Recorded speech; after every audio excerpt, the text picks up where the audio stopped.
우리 오늘 주시는 하나님 말씀 요한복음 3장 14절에서 15절까지 말씀입니다. 모세가 광야에서 뱀을 든 것 같이 인자도 들려야 하리니 이는 그를 믿는 자마다 영생을 얻게 하려 하심이니라. 아멘. 오늘 이어서 또 내일 새벽에 우리가 특별 새벽 기도회로 하나님 말씀 앞에 순종으로 기도합니다. 또한 내일 저녁은 8시에 모이겠습니다. 8시에 권호서 감독님, 강사님으로 오셔서 눈을 들어 보게 하소서라고 하는 제목으로 또 말씀을 전하십니다. 성도님들이 이 시대에 더욱더 말씀의 본질에 도전하고 말씀의 부흥이 일어나야 될 때에 내일도 우리 성도님들이 전도 속회 또 선교회 각 소그룹에서 함께 오셔서 하나님의 말씀의 큰 은혜 받으시기를 바랍니다. 오늘 우리에게 말씀을 전하시는 강사님은 이익상 목사님이십니다. 느헤미야 미래목회연구소 소장님으로 계시고요. 이스라엘에서 성경을 아주 정말 훈련을 정말 잘 받으신 분이십니다. 그래서 우리나라에서 책을 또 2권을 쓰셨어요.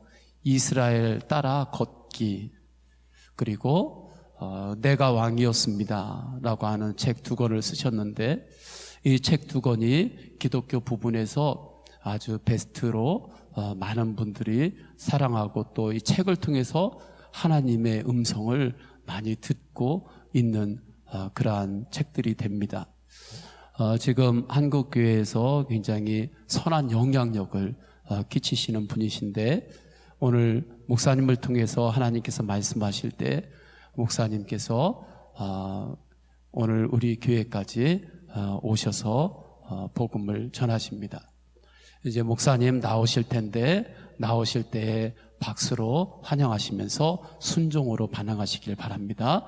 이익상 목사님 앞으로 모시겠습니다. 네, 오늘 여러분과 함께 나눌 하나님의 말씀은 다시 태어남입니다. 다시 태어남 하면 여러분들 흔히들 예수님을 믿고 예수님 때문에 죽었던 내가 예수님 때문에 다시 새 생명을 얻고 그리고 영적인 회복을 얻는 것으로만 생각하시는데, 아니, 그런 거창한 다시 태어남 말고요, 아주 우리 일상의 아주 작은 것에서부터 우리가 다시 태어나는 경험을 날마다 합니다. 여러분들도 혹시 그런 경험 해보셨는지 모르겠어요. 저는 제가 어렸을 때 기도를 잘못했다라고 해야 되나, 아니면 기도를 할 때 너무 기도를 빡세게 했다고 해야 되나, 제가 어떻게 표현해야 될지 모르겠지만 이렇게 다시 태어나는 경험을 꽤 많이 했던 것 같아요. 그 중에서 가장 기억나는 것 중에 하나는 제가 유학 생활을 하던 중이었습니다. 그때가 연도로 따지면 2002년도였어요. 월드컵 하던 해였습니다. 월드컵 하던 해에 여러분들은 이곳에서 대한민국을 외치고 계셨겠지만, 저는 월드컵을 하던 해에 이스라엘의 석사과정 공부를 열심히 하고 있었어요. 그런데 그 석사과정 공부를 하러 갈 때에 제가 그때까지만 하더라도 그렇게 신앙이 좋은 편은 아니었습니다. 비록 신학대학을 졸업하고 유학까지 갔지만 공부 잘해서 유학 가는 거하고 신앙이 좋아서 유학을 가는 거 완전히 다른 거예요. 그런데 제가 그냥 저 잘난 맛에 유학을 갔던 것 같아요. 그리고 유학을 이스라엘로 간다라는 생각을 그때 당시는 아무도 거의 하지 못했어요. 그런데 그때 저는 이스라엘로 유학을 가야겠다는 생각을 했습니다. 왜 그런지 아세요? 솔직하게 말씀드리건대 그렇게 이스라엘로 가면 폼날 것 같아서 가는 거였어요. 그래서 그 학교에 대한 아무런 정보도 없이 그 학교가 좋은 학교라는 거 아니까 폼나게 한번 내 구약 공부해 보는데 거기 가서 봐야 되지 않겠어? 하고 갔어요. 그런데 갈 때도요, 사람들이 유학 갈 때 다들 걱정하시잖아요. 저는 걱정을 하나도 안 했습니다. 뭐 경제적인 걱정도 이런 거 있을 텐데 저는 사실 그런 걱정조차도 하지 않았어요.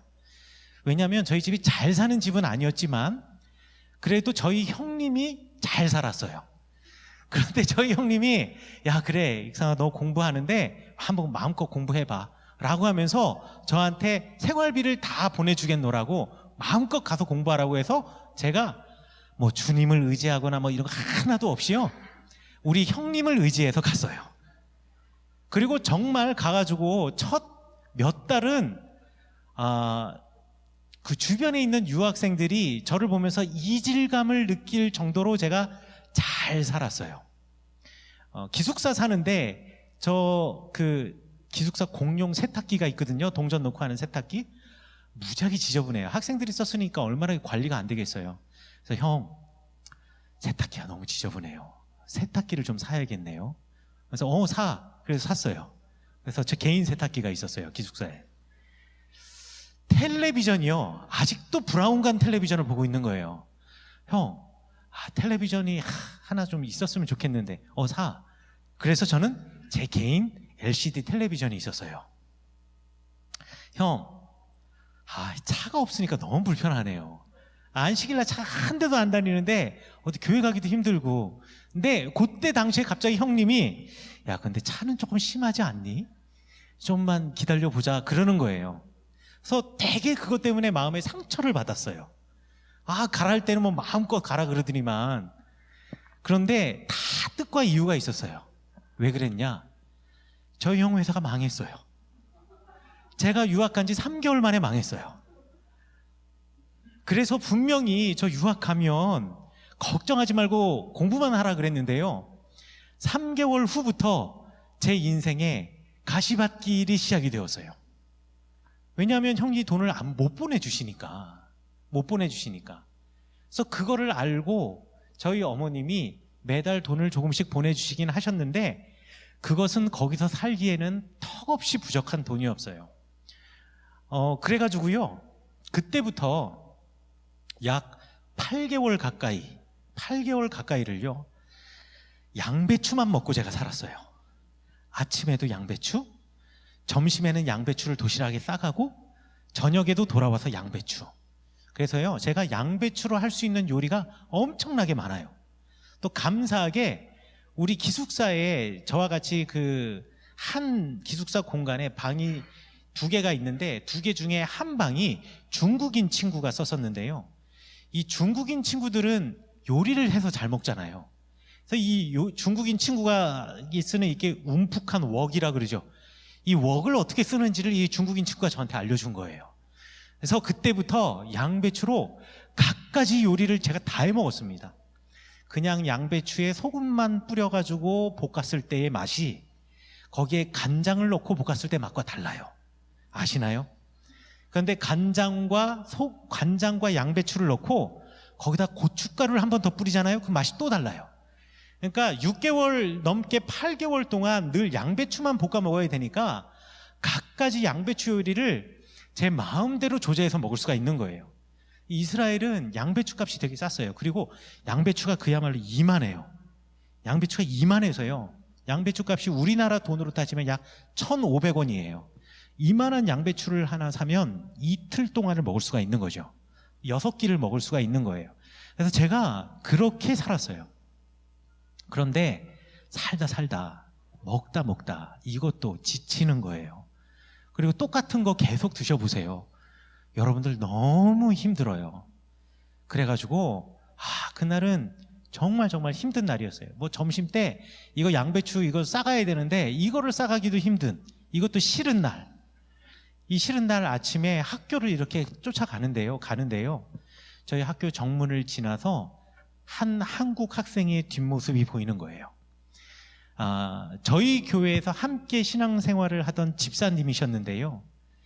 그 집사님과 제가 친했냐? 친하지도 않았어요. 제가 저잘난 맛에 살았다 그랬잖아요. 저는 전도사고 그분은 집사님인데 레벨이 다르잖아요. 그러니까 교회에서도 별로 말을 섞지 않았어요. 그런데다가 그 집사님은 저보다 3살 많은 집사님이었어요.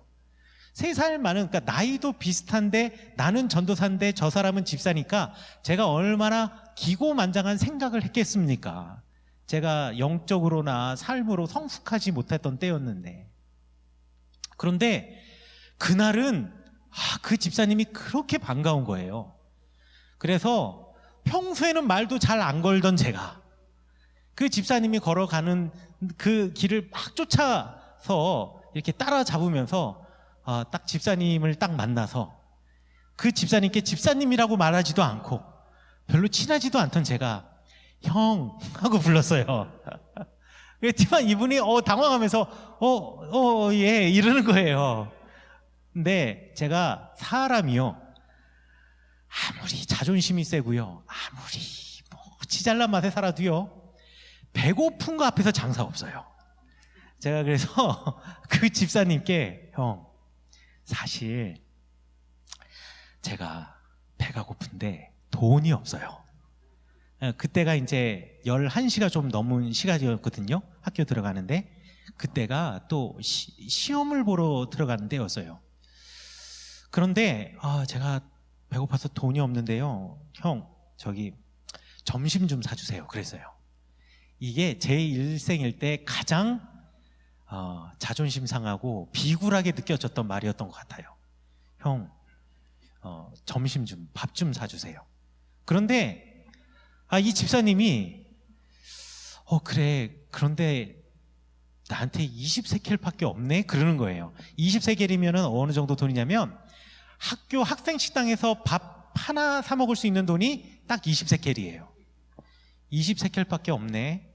그런데 우리 그러면 식당에서 먹지 말고 식당 옆에 카페테리아가 있는데 카페테리아에서 빵하고, 그러니까 크로와상 빵하고 커피 한 잔을 먹으면 세트 메뉴로 10세켈을 줘요.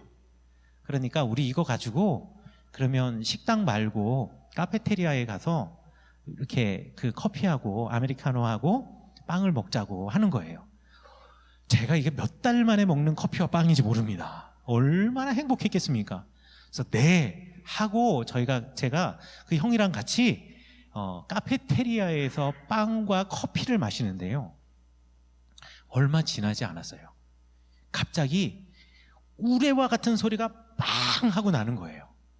그래서 먹다가 이 소리만 빵 한 게 아니라 그 소리가 얼마나 큰지, 대포 소리처럼 큰지 이게 막 창문이 훅 떨리고요, 그러니까 몸에 이 전율이 이게 흔들림이 있을 정도로 빵 하는 거예요.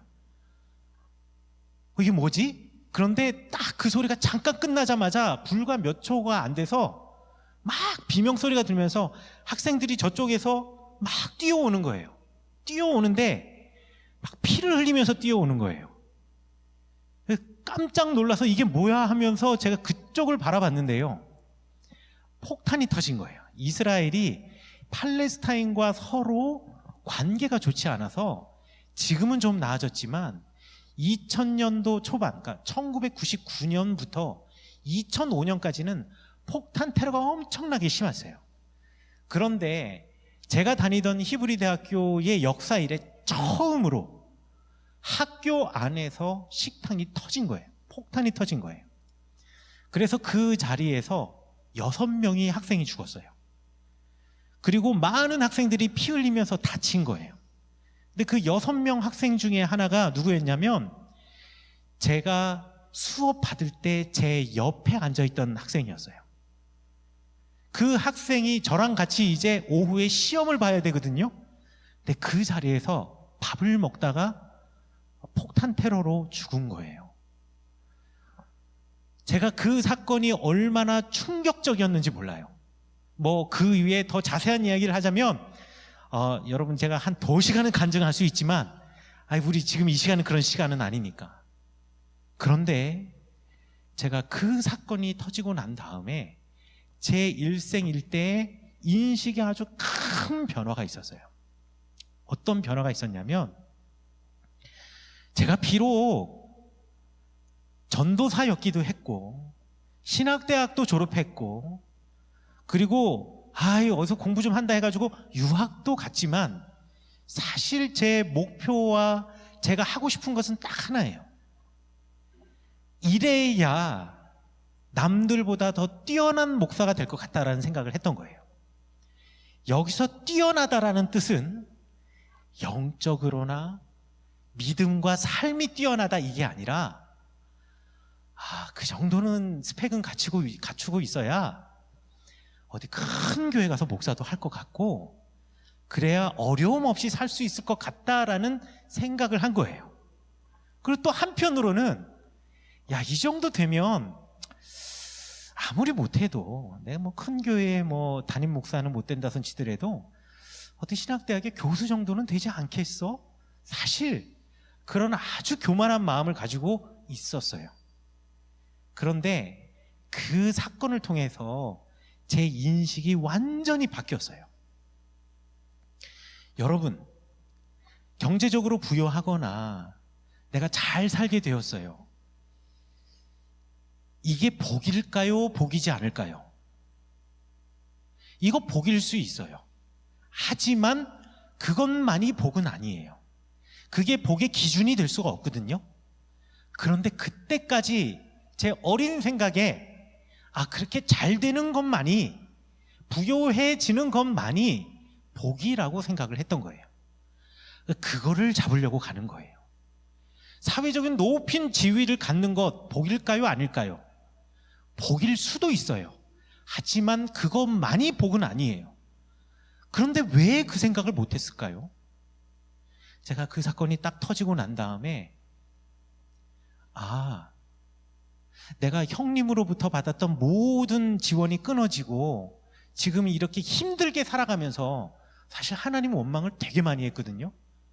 하나님 원망을 되게 많이 하면서도 남아있었던 이유, 공부했던 이유는 하나예요. 자존심 하나 때문에. 그런데 그 사건을 통해서요,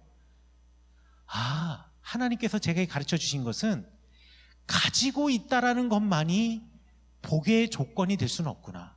복의 기준이 될 수는 없구나. 만약에 제가 경제적인 여유가 하나도 없는 게 아니라 넘쳐나요. 그래서 그날 내가 평소에 무시하던 그 집사님 만났더라도 모른 척하고, 그분은 20세켈짜리 밥을 먹을 때 나는 20세켈짜리 밥에다가 샐러드를 플러스 시켜서 코카콜라 한 병 딱 놓고 멋지게 먹다가 나도 그들 중에 하나가 될 수 있었던 거 아니겠어요? 나도 터지는 그 자리에서 죽을 수 있었던 것 아니었어요? 그런데 하나님이 나를 살게 하신 방법이 뭐였냐면 돈을 없게 하신 거예요. 가난하게 하신 거예요. 가난하게 하셔서 저를 살게 하신 거예요. 저는요, 그래서 그때 이후로 제 삶의 기준이 완전히 바뀌었어요. 그 집사님도요, 삶의 기준이 완전히 바뀌었어요. 사실 그 집사님이 저한테 이야기하더라고요. 사실 전도사님이 와서 왜 나한테 친한 척하는지 몰랐다고. 그리고 이분이 왜 불쑥 나한테 와서 밥을 먹고 싶다고 얘기했는지 사실 속으로는 갈등을 했는데 그래 하는 마음에 그냥 옆으로 간 건데, 그것 때문에 그 집사님이 산 거예요. 그러니까 그분의 삶도 바뀌어질 수 있었고 제 삶도 바뀌어질 수 있었던 것. 저는요, 그때가 제가 다시 태어나는 때였어요. 이 외에도 제가 다시 태어나는 그 경험을 했던 것이 정말 많아요. 근데 딱 하나만 예를 들어 드린 거예요. 그러니까 뭐 엄청난 이런 거 아니고요. 삶에서 내가 다시 태어나는 기회들이 정말로 많이 있어요. 그런데 그 다시 태어나는 모든 신앙적인 경험의 공통점이 뭔지 아십니까? 내 삶의 기준이 바뀌는 거예요. 그러니까 여러분들 살아가시면서 내 삶의 기준이 바뀌었다라고 생각하면 그때가 바로 여러분이 다시 태어난 때라고 생각하셔야 된다는 겁니다. 여러분들 오늘 성경 말씀에 모세가 광야에서 뱀을 든 것 같이 인자도 들려야 하겠다라고 예수님께서 말씀하시고, 왜냐하면 그것을 믿는 자마다 영생을 주려 함이다라고 예수님께서 말씀하셨습니다. 예수님께서요, 이 본문 말씀을 하실 때 모세가 광야에서 뱀을 든 것 같이라는 말씀을 하셨는데, 그 뱀을 들었다라는 사건은 우리 민수기 21장에 나와 있는데요. 여러분, 민수기 21장에 보면 모세가 광야 길을 지금 이스라엘 백성들과 함께 나옵니다. 홍해 바다도 건넜고요. 홍해 바다 건넌 이스라엘 백성들이 마실 물이 없다 할 때 하나님께서 마실 물도 주셨고요. 먹을 음식이 없다라고 불평할 때 하늘에서 만나와 메추라기도 주셨어요. 근데 민수기 21장의 말씀에 보면 사람들이 그 길을 걸어가다 그 길이 너무나 힘들고 고난스러운지라 사람들이 하나님 앞에 불평을 하기 시작한 거예요. 그 불평을 하면서 사람들이 이 모세한테 뭐라고 불평했는지 아세요? 고작 우리에게 준다라는 것이 이거 맨날 주고, 만나와 메추라기 맨날 주고, 마치 제가 양배추 먹듯이 이거 몇 개월째 우리가 이거 먹고 있는 거냐, 이게 뭐냐, 차라리 이집트가 훨씬 더 낫지 않냐 라고 사람들이 불평하기 시작하는 겁니다. 그때 하나님께서 그래? 그러면서 불뱀을 내리셨는데, 그 불뱀이 뭐냐면 여러분들 신의 광야에 살고 있는 코브라예요. 코브라. 그 코브라와 같은 그 불뱀, 독사를 보내서 사람들을 물게 하셨거든요. 이 말씀이 의미하는 게 뭐냐, 옛날 이집트의 파라오들이 관을 쓸 때 관 앞에 여기 뭐가 있냐면 코브라가 있었습니다. 그게 뭐냐면 너희들이 그래 다시 이집트로 돌아가고 싶다고, 그래 내가 노예 생활을 할지언정, 강제 노역 생활을 할지언정 이집트 그 노예 생활이 훨씬 더 좋았다고, 강제 노역하던 생활이 훨씬 더 좋았다고, 하나님을 모르고 살아가던 그때가 훨씬 좋았다고, 그러면서 하나님께서 그래 그러면 니네 하고 싶은 대로 해봐 라고 하며 불뱀을 보내신 거예요. 그런데 이스라엘 백성들이 물려서 죽게 되니 참 모세는 마음도 착해요. 저 같으면 그래 딱 물려가지고 죽어라, 그리고 나는 안 물린 사람만 데리고 가겠다, 이렇게 생각할 것 같은데 모세가 하나님께 기도하죠. 그러니까 하나님께서 모세에게 이야기를 합니다. 그 불뱀을 놋으로 만들어서, 놋뱀을 걸어가지고 장대에 걸어서 이렇게 걸어 놓아라. 그러면 그 놋뱀을 보는 사람들은 다 살 것이다. 이 파라오가 코브라 독사 모양을 여기 가지고 있다 그랬잖아요. 과거로부터 이집트는요, 이 파라오의 이 독사, 이 코브라가 권력과 힘의 상징이었습니다. 그러니 이집트의 파라오가 아니라 우리 하나님만이 힘이시고 능력이시다라는 것을 너희들이 인정하라라는 이야기예요. 그래서 느보산에, 이스라엘의 느보산에 가시면, 요르단에, 이스라엘 건너편 요르단에 가시면 느보산이 있는데, 느보산에 가면 저 모세의 지팡이에 걸어놓은 놋뱀을 기념해 놓은 저런 청동상이 있어요. 저기 보시면 길쭉하게 올라가 있는 것이 모세의 지팡이를 지금 상징하고 있는 것이고, 거기 위에 보면 동그라미 안에 뭔가 이렇게 모양이 있는 거 보이시나요? 예, 모양 있는 요것이 코브라의 모양이에요. 그리고 이게 뱀의 꼬리라고 생각하시면 됩니다. 그래서 모세의 지팡이를 상징하고 있는 저 놋뱀을 걸어놓고, 이 놋뱀을 본 사람, 하나님의 힘과 하나님의 권능과 하나님의 일하심을 인정하는 사람만 살리신 거예요. 사람들에게 놋뱀을 보라고 한 것은, 장대에 걸린 놋뱀을 보라고 한 것은, 그래서 이제 더 이상 과거를 보지 말아라, 과거의 이집트를 보지 말아라, 오직 주님만을 바라보라 라는 말씀이거든요. 예수님께서 그렇게 말씀하신 겁니다. 내가 놋뱀처럼 십자가에 매달려야 하겠다, 나만 바라보아라, 나만 바라보면 살 수 있다. 그러니까 예수님께서 이 말씀을 하신 이유는 우리에게 살게 하시기 위해서예요. 이 살게 하심을 갖다가 영생이라는 표현을 썼던 거예요. 여러분, 날 때부터 앞이 보이지 않는 사람을 고쳐주신 예수님의 이야기 아시나요? 한 사람이 살고 있었는데요, 이 사람은 날 때부터 앞이 보이지 않는 사람이에요. 그런데 이 요한복음 10장에 나오는 이야기입니다. 9장에 나오는 이야기입니다. 그런데 이 사람이 예수님을 만났어요.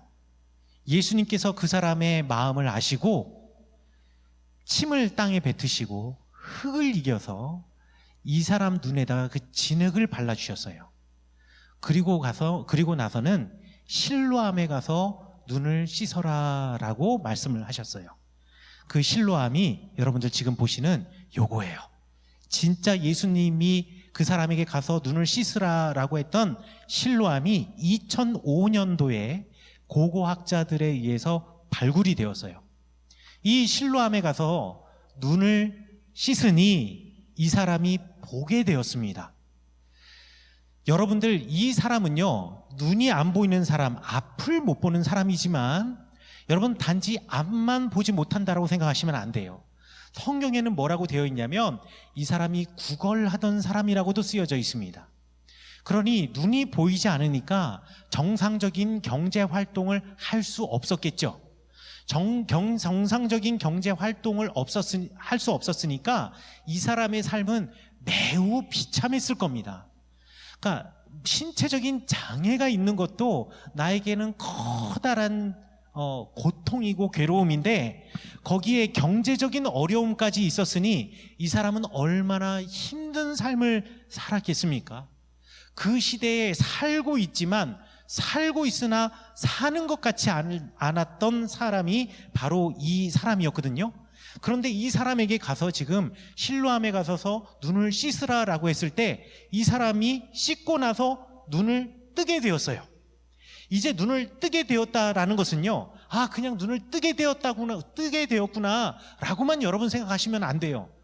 여러분들 한 번도 태어나서 단 한 번도 내 엄마와 내 아빠의 얼굴을 보지 못했고 내 형제의 얼굴을 보지 못한 사람이 평생 죽기 전에 딱 한 번 엄마 아빠의 눈을 볼 수 있는 기회를 줄 텐데 너 딱 보는 순간에 죽을 거야 라고 누군가가 이야기한다면 그 눈 앞이 안 보이는 사람은 그래요, 내가 죽을지라도 한 번 내 평생 소원 엄마 아빠 그리고 내 형제 얼굴을 한번 보고 싶어요 라는 선택을 할 사람들이 몇 명이나 될까요?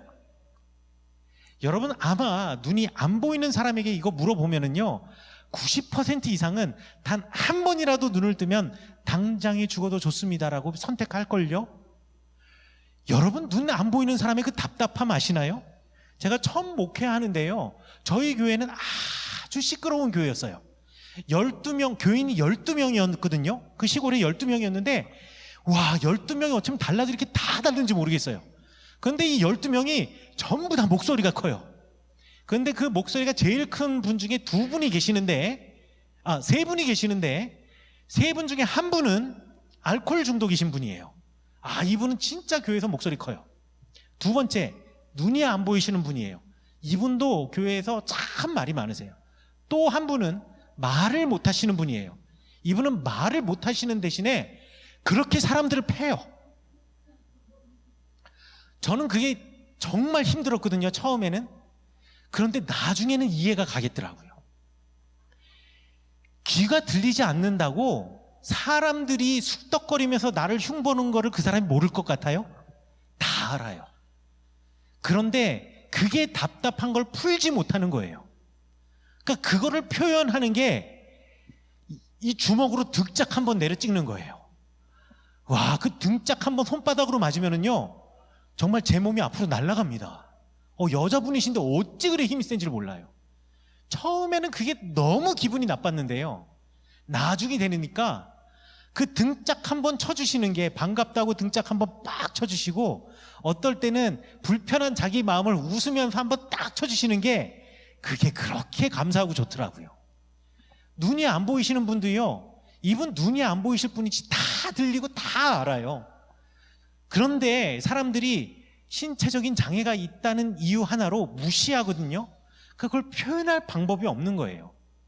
그러니까 이렇게 몸이 장애가 있고 어려우신 분들은요, 우리나라의 사회적인 구조가 그런 분들을 갖다가 그냥 우리와 똑같은 사람으로 인정해주고 하나처럼 우리 공동체에서 세워주고 우리 같이 해요 이런 게 아니라 뭔가 특별한 사람이라고 생각하면서 이상한 눈빛을 보면서 또 피하기도 하기도 하고 또 그 사람이 모를 거야 못 들을 거야 하면서 보내는 그 눈빛에 사람들이 마음이 좁아지고 사람들의 마음이 박해질 수밖에 없는 거예요. 지금 이 사람이 그런 사람이라고 생각해 보세요. 그런데 이 사람이 드디어 눈을 떴어요. 꿈에 그리던 아버지 얼굴을 봤고요, 꿈에 그리던 어머니의 얼굴을 봤어요. 꿈에 그리던 내 형제들의 얼굴을 봤고, 나를 도와주던 이웃의 얼굴을 봤어요. 아, 그동안 냄새만 맡았던 꽃이 이렇게 생겼구나라는 것을 이제 알게 되었어요. 만약에 이렇게 되었다면, 여러분 주변에 가까운 이웃이 날 때부터 안 보이던 사람이 낫게 되어서 보이게 되었다면 여러분들 어떤 마음이 들겠습니까? 축하해주고 싶으시겠죠? 게다가 당시에 바리새인들의 율법에는요, 사람이 이렇게 장애를 갖고 태어난 것은요, 날 때부터 그 사람에게 있는 죄 때문이라고 생각을 했어요. 그래서 그때 당시 사람들은 몸이 아픈 사람은요 다 죄인이었어요. 장애를 갖고 있는 사람들은요 다 부정한 죄인이었어요. 그래서 이 사람들이 주변에 오는 것조차도 꺼려했어요. 근데 이제 눈을 떴다라고 하는 것은요, 죄인이라고 하는 꼬리표를 떼냈다라는 이야기입니다. 그러니 이 사람 주변에 있는 사람은 이 눈뜬 사람을 보고 행복해하고 진정한 마음으로 축하해 주어야 하는 것이 인지상정 아닌가요? 여러분 그러지 않을까요?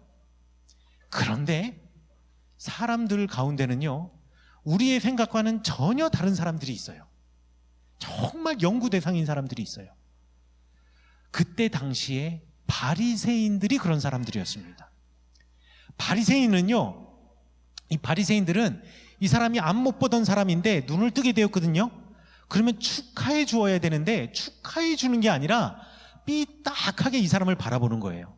삐딱하게 바라보면서 마음이 너무 불편한 거예요. 왜 불편했는지 아시나요? 안식일에 예수님이 이 사람을 고쳐주셨다고. 그게 마음이 불편했던 거예요. 야, 지금 내 삶은 거의 죽은 사람이나 다름없는 사람이 살게 되었고, 죄인이라는 꼬리표를 붙이고 살던 사람이 이제 죄인이 아니라 정결한 사람으로 바뀌었고, 늘 우리에게 동냥하고 구걸하던 사람이 이제 스스로 무언가 할 수 있는 사람으로 뒤바뀌어졌는데, 모두가 행복해야 하는 그때에 바리새인들은 그래, 그런데 왜 하필 안식일일까? 라고 하면서 불편해하기 시작한 겁니다. 누가 이런 일을 했니? 라고 물어보는 거예요. 누군지는 모르는데 옆에 있는, 앞이 안 보이니까 모르죠. 누군지는 모르는데 사람들이 이야기하길 예수라는 분이 제 눈을 낫게 해주셨다라고 합니다. 그래? 그래도 기분이 나빠요. 왜냐하면 안식일 날 낫게 했으니까. 여러분, 하나님께서요 우리에게 율법을 주신 이유가 있습니다. 안식일에 율법을 주신 이유가 있어요. 성경에는요 안식일 율법을 주신 이유를 두 가지로 이야기하고 있어요. 하나님께서 직접 말씀하셨어요. 첫 번째, 이 안식일을 통해서 하나님께서 이 세상을 창조하셨다라는 것을 기억하게 하기 위해서 하나님이 일곱째 날에 쉬셨으니 너희들도 쉬어라 라는 거예요. 그러면 하나님께서 이 세상을 창조하셨다라는 그 신앙 고백이 왜 중요하느냐? 내가 살고 있는 이 세상과 내 삶의 주인이 하나님이시라는 것을 인정하라는 거예요. 그날만은 내가 나를 위해서 일하지 않고 아무것 하지 않지만 그럼에도 채워주시는 하나님을 기억하면서 너희들이 너희들 노력으로 잘 사는 것 같지? 아니야. 너희들을 존재하게 하신 분, 너희들을 먹고 살게 하신 분 하나님이라는 것을 꼭 기억해야 돼. 너희들이 아무것도 하지 않는데 이날 먹고 사는데 전혀 문제가 없잖아. 왜 그런지 알아? 하나님이 이 세상의 주인이고 하나님이 너의 삶의 주인이시거든. 그분이 주인이시기 때문에 너희들이 일하지 않아도 먹을 수가 있고, 일하지 않아도 아무것 하지 않아도 만나와 메추라기를 주셨던 그 하나님이 너희들을 살리실 거거든. 그러니 너희들의 힘과 노력과 능력으로 지금만큼 살게 되었다라고 교만 떨지 마 라는 마음으로 하나님께서 안식일을 우리에게 주시고 그날을 쉬라고 하셨어요. 또 두 번째 성경에서 말하는 안식일을 주시는 이유는 뭐냐면요, 너희들이 애굽에서 강제 노역할 때를 기억해. 신명기에 보면 이 이야기를 계속 반복합니다. 안식일 이야기를 하면서 하나님께서 너희들 그때 강제 노역하면서 얼마나 힘들었니? 쉬는 날도 없었지. 그리고 계속 이집트 감독관이 너희들 채찍질하지. 분량에 맞춰서 흑벽돌 만들어내라고 하지. 진짜 몸은 부서질 것 같고 아스러질 것 같은데 일을 해야만 했지. 그때 정말 조금 쉬고 싶은데 쉴 때마다 그들이 와서 채찍질할 때 얼마나 힘들었니? 그런데 지금 너희들 자유한 사람으로 살고 있잖아. 그리고 지금 안식일 날 너희들 쉬고 있잖아.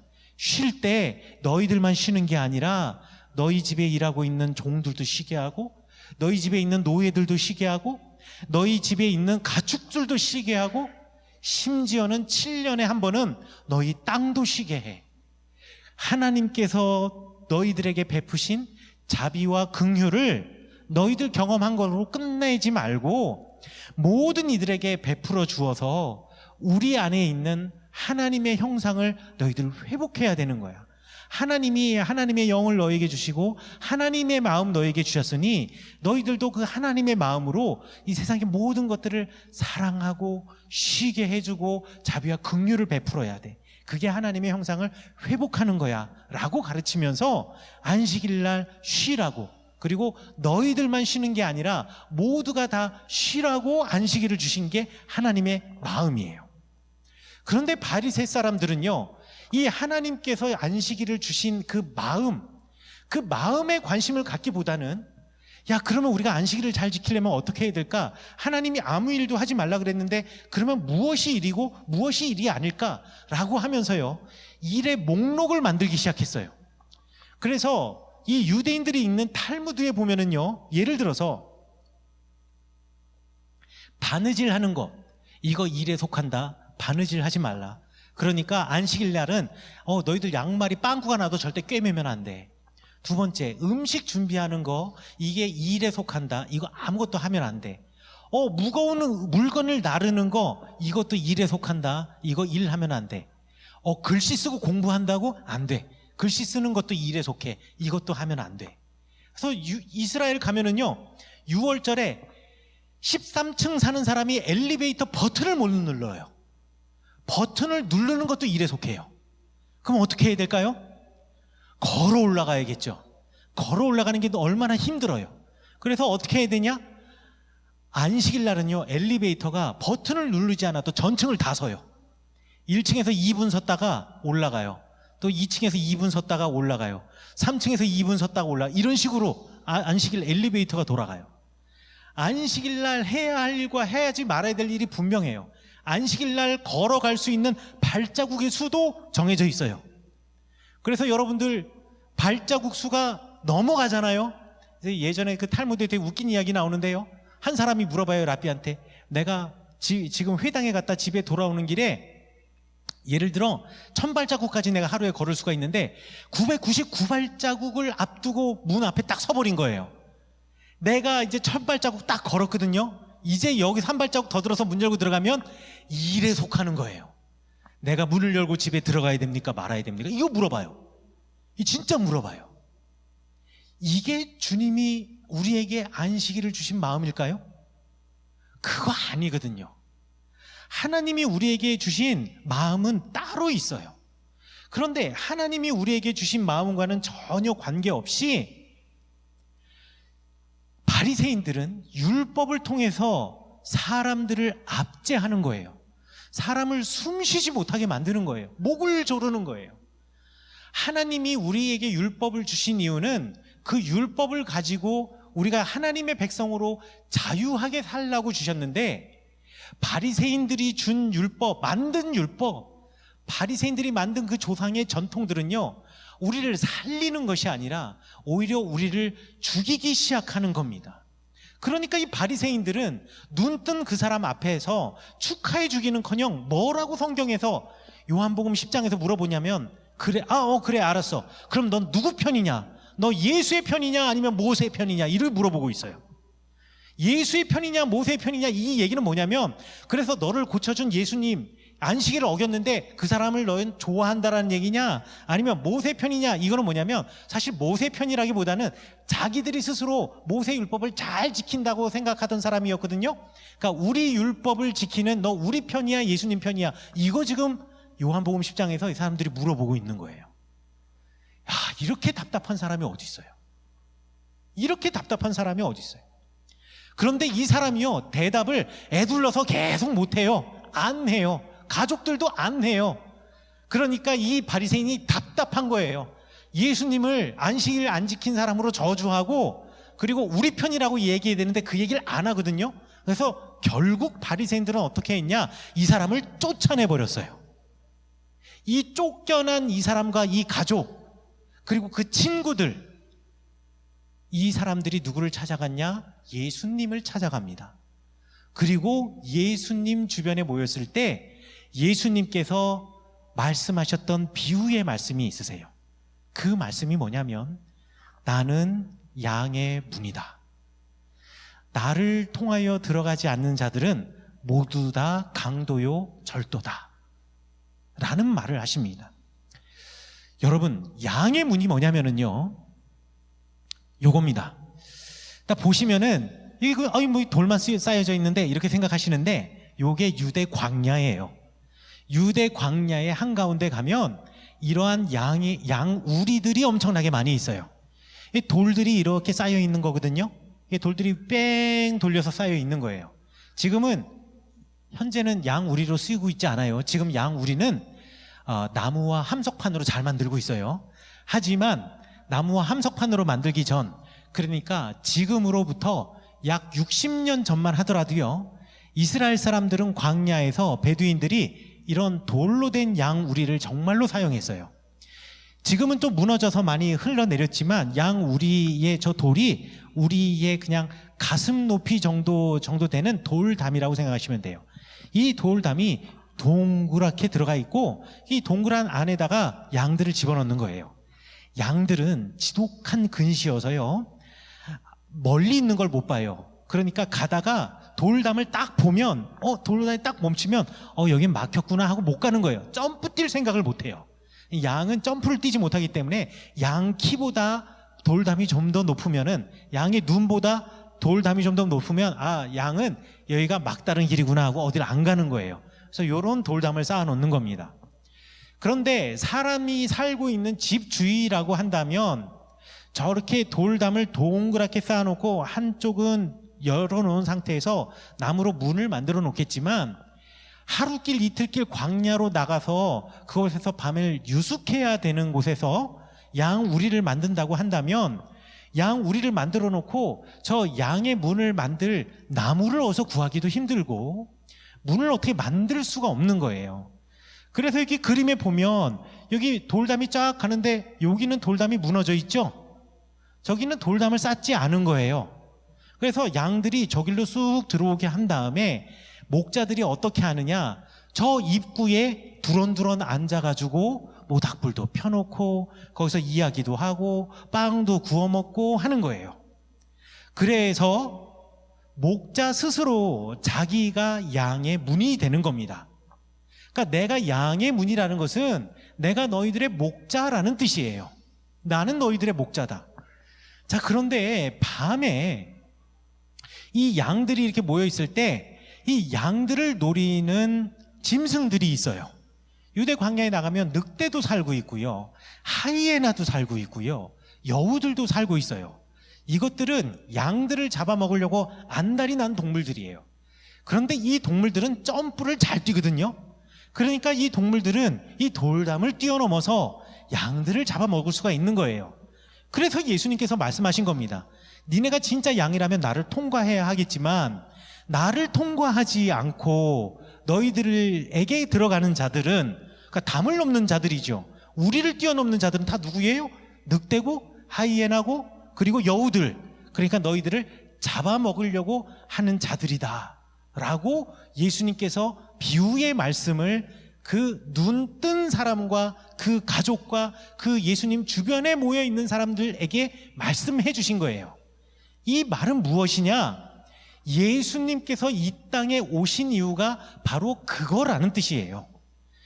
양의 문이 되신 예수님은요, 해가 뜨면 양과 염소를 좋은 꼴이 있는 초장으로 데리고 가요. 그리고 해가 지면 다시 양 우리로 양을 집어넣고 스스로 양의 문이 되어서 양들을 지켜요. 내가 양의 문이 되는 이유는 오로지 하나, 양을 살리기 위해서예요. 양을 살리기 위해서 예수님께서는 양의 문이 되신 거예요. 여러분 생각해보면 하나님께서 세상을 창조하셨습니다. 하나님께서 세상을 창조하셨다라는 말은 뭐냐면 존재하지 않는 우리를 존재하게 하셨다라는 거예요. 하나님께서 존재하지 않는 우리를 존재하게 하시고, 그리고 때로는 말씀으로, 때로는 진흙을 이겨서 존재를 만드신 다음에 특별히 사람과 같은 경우에 주님의 생기를 불어넣으셔서 어떻게 하셨냐면 살게 하셨어요. 그러니까 하나님의 창조의 행위는 결국 우리를 살게 하시는 행위였어요. 예수님께서 왜 이 땅에 오셔서 십자가에 돌아가시게 되었나요? 우리를 죄와 사망의 권세에서 살려서 우리를 살게 하려고, 우리를 죽음에 내팽개치지 않고 죽음의 길을 걸어가게 하는 것이 아니라 우리를 살게 하시려고 예수님이 돌아가신 거예요. 예수님의 부활이 무슨 의미가 있습니까? 우리는 예수 그리스도와 함께 다시 태어날 수 있다는 것을 예수님께서 부활로 보여주셨고, 그리고 단지 우리가 우리가 육체적인 죽음으로 끝나는 것이 아니라 그 죽음을 넘어 새로운 세상이 있다라는 것, 우리가 영원히 살 수 있는 세상이 있다라는 것을 보여주시는 행동이 바로 부활의 사건이었어요. 그러니 하나님의 창조도, 예수님의 오심도, 예수님의 죽음도, 예수님의 부활도 전부 다 무엇이냐? 우리를 살게 하시려고 하는 거. 그런데 바리새인들은요, 자신들의 율법으로 사람을 살리는 것이 아니라 사람의 숨통을 조이고 사람을 자꾸 죽이고 있는 거예요. 그 하나님이 주신 율법처럼 보이지만 아니거든요. 자기들이 만들어 놓은 거거든요. 하나님은 율법으로 마음을 보여주셨는데 자기들은 글자를 만들어서 그 사람들을, 글자를 읽는 사람들을 조종하고 점점 죽여가고 있는 거죠. 여러분, 제가 알고 있는 제 페이스북 친구가 있습니다. 저는 이분을 학교 다니면서 단 한 번도 본 적도 없고 만나본 적도 없는데, 요즘은 시대가 좋아져서요, 페이스북으로 또 감리교 목사가 저희 학교 선후배들이고 뭐 이러다 보니까 다 친구 맺기를 해가지고 친구 맺은 목사님이 계세요. 제가 이 목사님께 미리 사전에 목사님의 이야기와 글을 예화로 쓰겠노라고 양해 말씀을 드렸기 때문에 실명을 밝혀도 상관이 없습니다. 용인 세브란스 병원의 원목이신 정영준 목사님이라고 계세요. 이 목사님이 6월 25일 날 페이스북에다가 글을 하나 올리셨는데, 그 글이 저에게 너무너무 감동이었어요.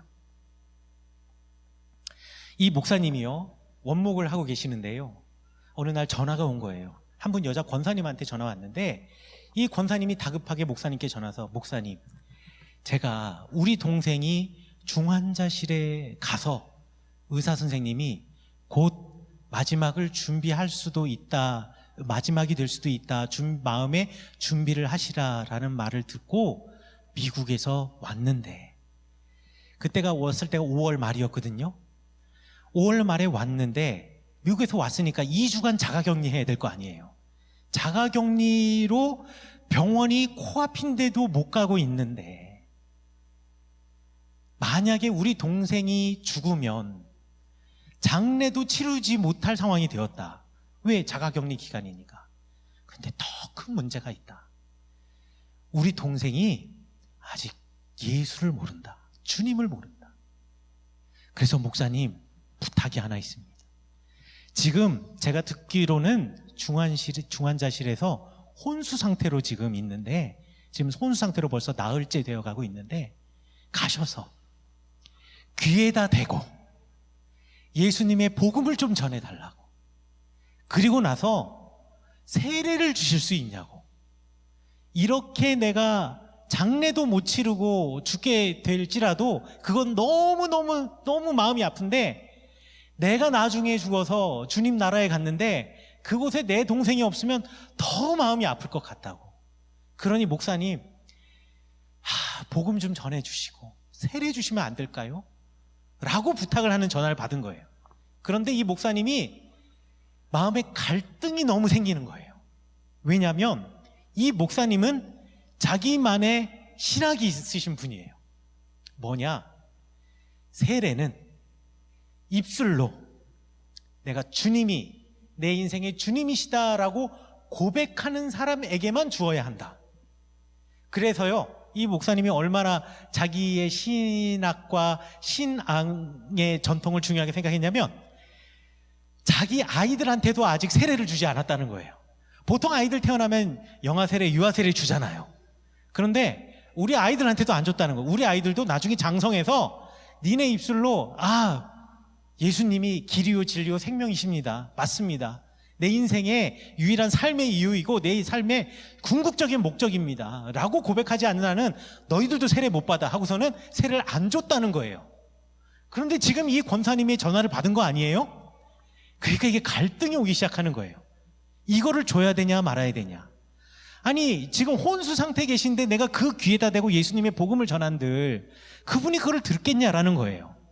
아니면 듣지도 못할 뿐더러 설마 혹 들었다 손 쳐요.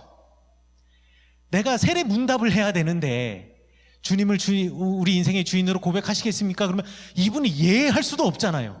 고개를 끄덕일 수도 없잖아요. 말을 못해서 손가락을 움직이거나 발가락을 까딱거릴 수도 없잖아요. 그러니 이건 세례를 줄 수 없다라고 자기는 생각하는데, 이 권사님이 너무 울면서 간곡히 말씀하시는데 이거 어떻게 해야 될 바를 모르겠는 거예요. 그래서 이분이 짧은 시간 기도를 하면서, 그래, 그분이 듣는지 듣지 못했는지는 내가 판단할 문제가 아니지.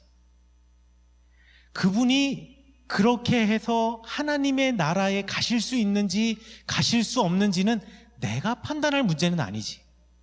그러나 내가 목회자로서 복음을 전하는 사람으로서 할 수 있는 데까지는 하자. 내가 세례를 주었지만 내 신앙과 전통이 맞아서 그 사람이 하나님 나라에 못 가게 됐다 손치더라도 그거는 하나님이 하시는 영역이니까 그건 내 이야기 자꾸 하지 말고, 그래, 내가 할 수 있는 한 최선의 것을 다하자. 누가 아냐? 이것 하라고 주님이 나를 이 병원에 보내신 것일지. 그래서요, 본인의 신앙과 신학과는 전혀 관계없지만 그분을 찾아가서 중환자실에 가셔서 의식 없는 그분의 귀에다 대고 예수님의 복음을 쭉 전하시고 세례식을 하신 거예요. 그런데 꼭 그것 때문에 그랬다라고는 말할 수는 없지만, 기적적으로 이분이 며칠 뒤에 눈을 뜨셨어요. 의식이 돌아오셨어요. 그리고 일반 병실로 가셨어요. 그리고 나서 약 3주 동안 이 미국에서 오신 여자 권사님이 간병인을 쓰지 않고, 이 여자 권사님의 오로지 목표는 하나예요. 자기가 간병하면서 우리 남동생에게 예수 그리스도의 복음을 전하자. 그래서 예수님 얘기도 하고 하면서 그러신 거예요. 퇴원 날이 가까운 거죠. 목사님이 그분에게 찾아갔어요. 찾아가서, 여러분, 이거는 제가 세대를 갈라놓고 연세 드신 분들을 무시하거나 이런 건 전혀 아니니까 오해하지 말고 들으세요. 60 넘은 남자분들이 다 그렇잖아요. 말로 고마워도 고맙다는 표현 안 하잖아요. 그러니까 그냥 이렇게 있는 그분이 퇴원 준비하는 그분에게 이 목사님이 가가지고 말씀하신 거예요. 아무개 성도님,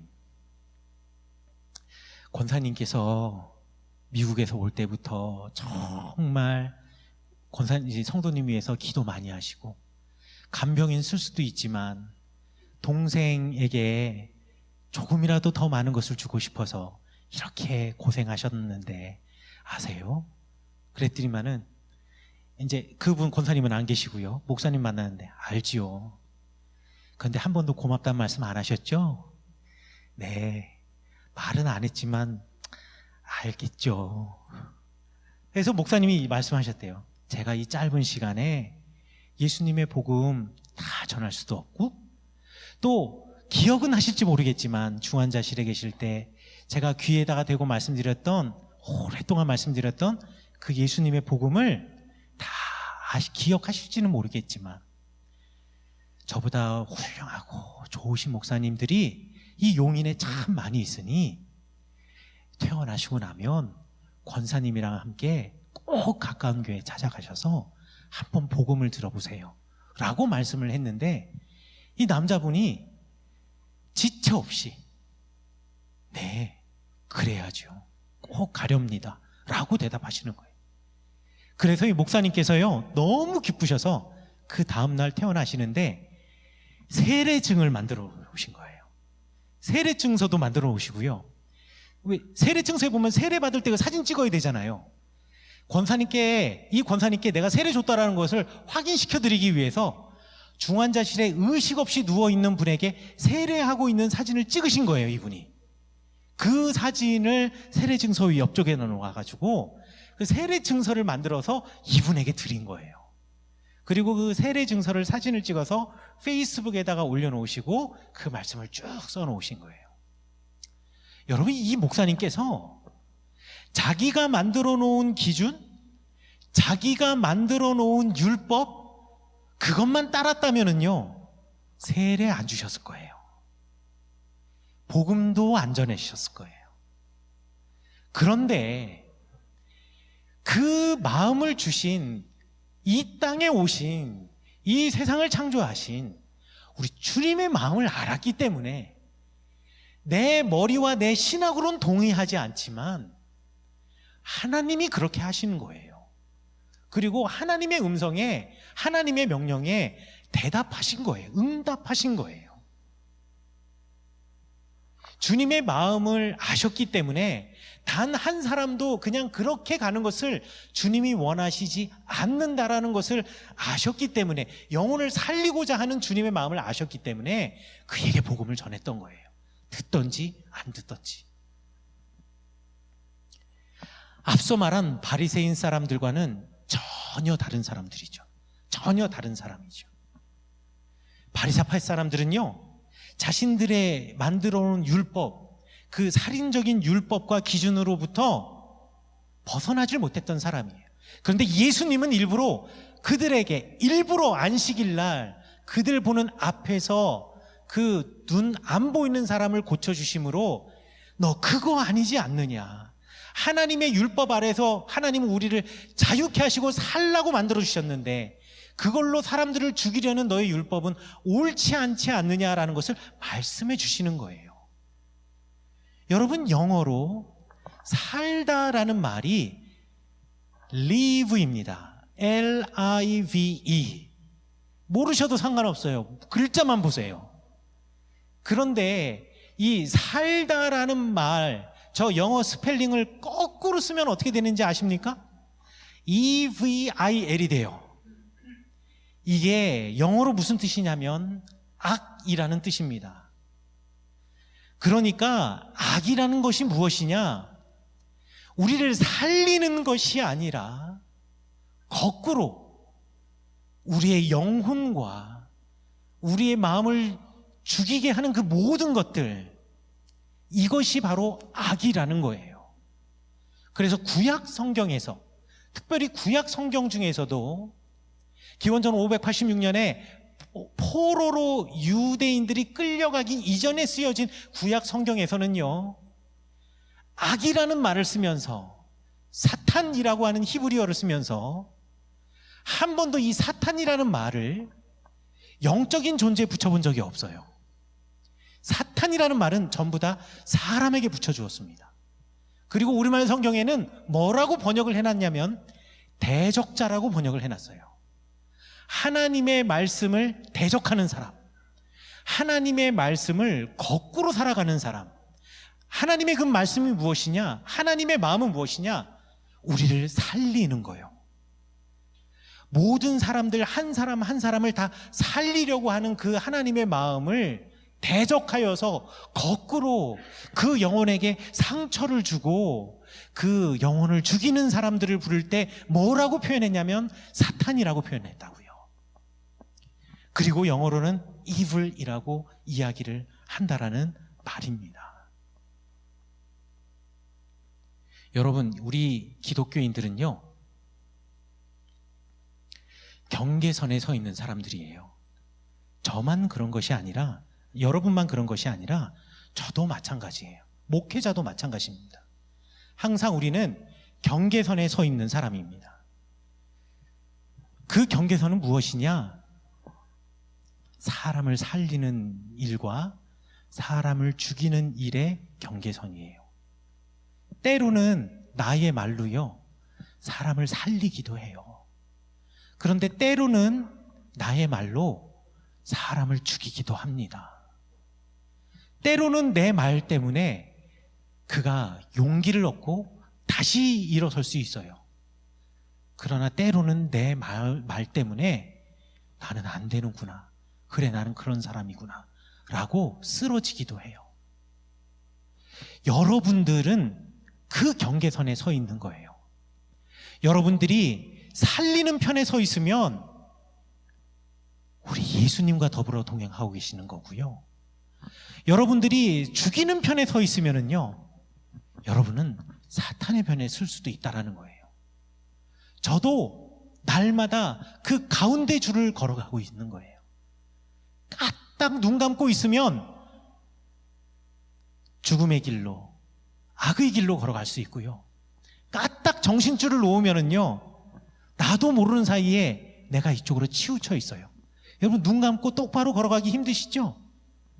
눈을 똑바로 뜨고 가야지 그 경계선을 제대로 걸어갈 수 있거든요. 똑바로 바라보면서 주님 서 계시는 곳만을 향해 걸어가면 우리는 전혀 문제가 없어요. 그러나 늘 좌로나 우로나 치우치면서 그 경계선을 우리가 벗어나고 있는 거예요. 그러한 의미에서 우리는 경계선에 서 있는 사람입니다. 작게는요, 가족 안에서도 늘 우리는 경계선에 서 있는 거예요.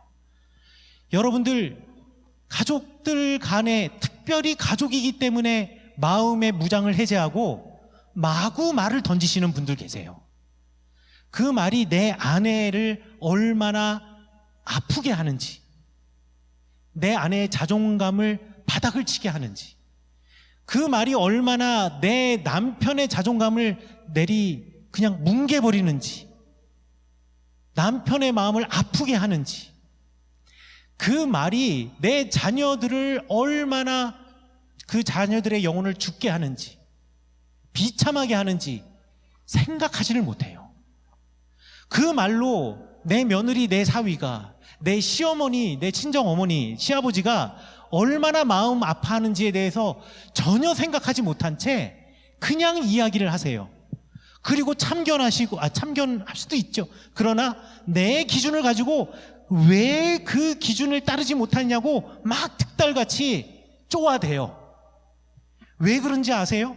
이유는 내 기준을 따르지 못하기 때문이에요. 내 기준을 따르지 못한다라는 말을 좀 성경적으로 거룩하게 표현해 볼까요? 내가 만들어 놓은 율법을 왜 지키지 않느냐? 내가 집에 제일 먼저 들어오면 이거 하라 그랬지. 내가 밥 먹을 때 이거 하라 그랬지. 내가 식탁 앞에서 쩝쩝 소리 내지 말라 그랬지. 다리 떨지 말라 그랬지. 텔레비전 볼 때 뭐 하지 말라 그랬지. 너 저 소파에 앉아서 누워서 텔레비전 보지 말라 그랬지. 텔레비전 딱 30분만 보라 그랬지. 옆에 쫓아다니면서 계속 이야기하는 거죠. 계속. 아니, 우리는 좋으라고 이야기하는 거예요. 잘 되라고 이야기하는 거예요. 왜 그런지 아세요? 그게 내 기준이기 때문에 다 잘 되라고 하는 거예요. 그러나 그 사람은 달라요. 조금 나아가서는요, 가족을 뛰어넘어서요, 주변에 있는 사람들에게도 똑같이 합니다. 직장에서도 마찬가지예요. 직장에서 보니까 뒤에 들어오는 직장 내 하급 직원이, 밑에 직원이 일 되게 못하거든요. 이 위에 올라가면 다 보이잖아요. 잔소리 무지하게 해요. 왜요? 회사 잘 되라고. 그런데 세상에 직장인 중에 우리 회사 망하라고 일하는 직장인이 어디 있어요? 그 사람도 다 회사 잘 되라고 열심히 일하는 거예요. 그런데 왜 그렇게 그 사람을 들들 볶아요? 내 기준에 못 쫓아오기 때문이에요. 성경적으로 좀 거룩하게 표현해 볼까요? 내 율법을 따라오지 못하기 때문이에요.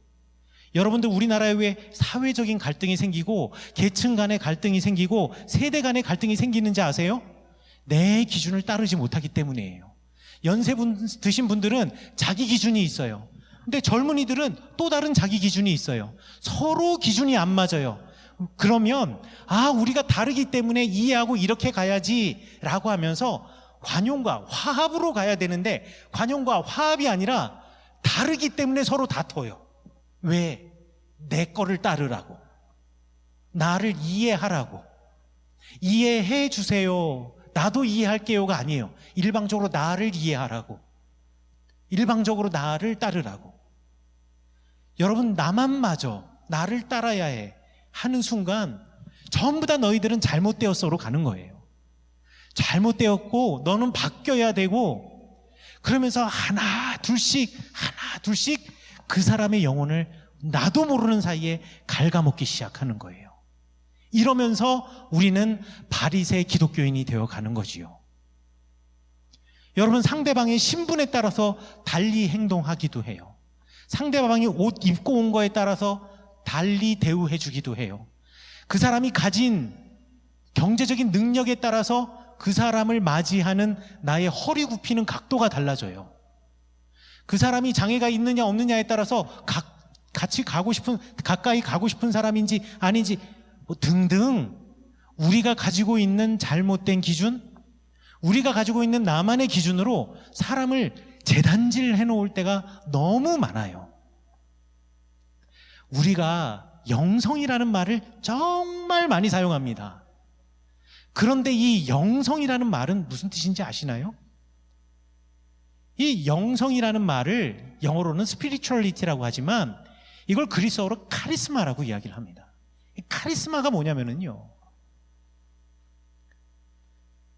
내가 삶으로 보여주는 예수님의 모습 때문에 사람들에게 영향을 끼쳐서 그들의 삶을 그들이 자발적으로 바뀌게 하는 내 몸에서 나오는 삶의 능력, 예수 그리스도의 삶을 내 삶으로 보여주기 때문에 내가 당신에게 예수 믿으세요 라는 말 한마디보다 나의 삶이 보여주는 내 삶의 열매 때문에 그들이 주님을 찾게 하는 내 신앙의 모습, 이거를 갖다가 카리스마라고 부릅니다.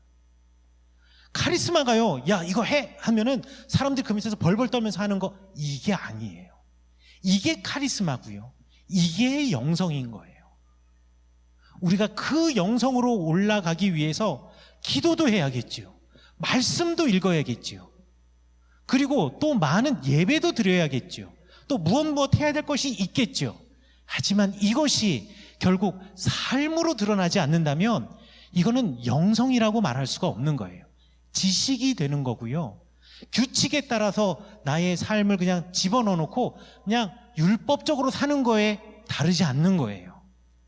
그러나 그것을 뛰어넘어서 내가 이것을 영성으로 몸으로 드러내고자 한다면, 영성으로 드러내고자 한다면 그게 삶이 되고 그것이 내 삶 속에서 자연스럽게 드러나야 하는 거예요. 그렇게 하기 위해서는요, 우리가 다시 태어나야 되거든요. 다시 태어나기 위해서는요, 우리가 주님을 바라보고 주님이 보여주신 그 삶과 나의 삶을 비교해 보며 나의 삶이 이게 아니었구나 라는 것을 알고요, 내가 지금 살아가고 있는 그 길에서 빨리 되돌아서는 거예요. 그 되돌아서는 순간 여러분 다시 태어나는 거예요. 그런데 되돌아섰지만 내가 인간인지라 어느 순간 다시 돌아보면 내가 이 길로 또 가고 있는 거 보이거든요. 하지만 옛날에는 이곳을 브레이크 없이 질주하며 달렸다면 이제는 예수님 때문에 가다가 자꾸 멈칫 서고 가다가 부딪히고 뒤에서 누군가 잡아 끄는 것 같아서 뒤돌아보면서 아 이거 아니구나 하면서 이곳을 바라보면서 끌려가고 있지만 이렇게 예수님을 바라보다가 어느 순간 나도 모르는 사이에 이쪽으로 1cm씩 1cm씩 옮겨가 있는 나의 모습을 바라보며 사람들이 예수님을 보게 되는 거거든요. 그렇기 때문에 여러분들은 날마다 다시 태어나셔야 되는 겁니다. 날마다 다시 태어나시는 분이십니다. 혹 우리의 삶이 나를 다시 시험에 들게 하더라도 그러나 주님 때문에 나는 또 다시 태어나는 겁니다. 그래서 내 삶 속에서 그 영성을 드러내야 되는 겁니다. 그리고 내 삶 속에서 예수 그리스도를 드러내야 하는 것이죠. 아무리 남루한 옷을 입고 다녀도요, 향수 공장에서 일하는 사람이 근무 끝나고 나오면은요, 그 몸에 향수 냄새가 날 수밖에 없어요. 그런데 아무리 좋은 옷을 입고 와도요, 교회 바깥을 나갔는데 이 사람에게서 예수 냄새가 안 나면, 예수님 냄새가 안 나면 우리는 도대체 어디에 있었다라는 것일까요? 이 시간 우리 다 함께 기도하기 원합니다. 우리 기도할 때요, 주님 다시 태어나기 원합니다. 내가 내 삶을 되돌아보건대 내가 나 때문에 얼마나 많은 사람들이 살아났는가, 나 때문에 생명을 얻은 사람, 나 때문에 생명을 되찾은 사람이 누구인가를 잘 곰곰이 생각해 보니 없는 것 같네요. 딱히 떠오르지 않네요 라고 여러분들 생각하신다면 우리 이 시간 기도하겠습니다. 주님, 다시 태어나고 싶습니다. 주님의 길로 되돌아서고 싶습니다. 그런데 주님, 저는 연약합니다. 그래서 되돌아섰다고 생각했지만 여전히 내 길로 걸어가고 있는 것 같아요. 그래서 주님께 저를 온전히 맡깁니다. 주님께서 해주세요. 주님께서 끌어잡아 당겨주세요. 우리 시간 다 함께 주님 한번 크게 주님 부르시고 난 다음에 다시 태어나길 원합니다. 우리 기도하겠습니다.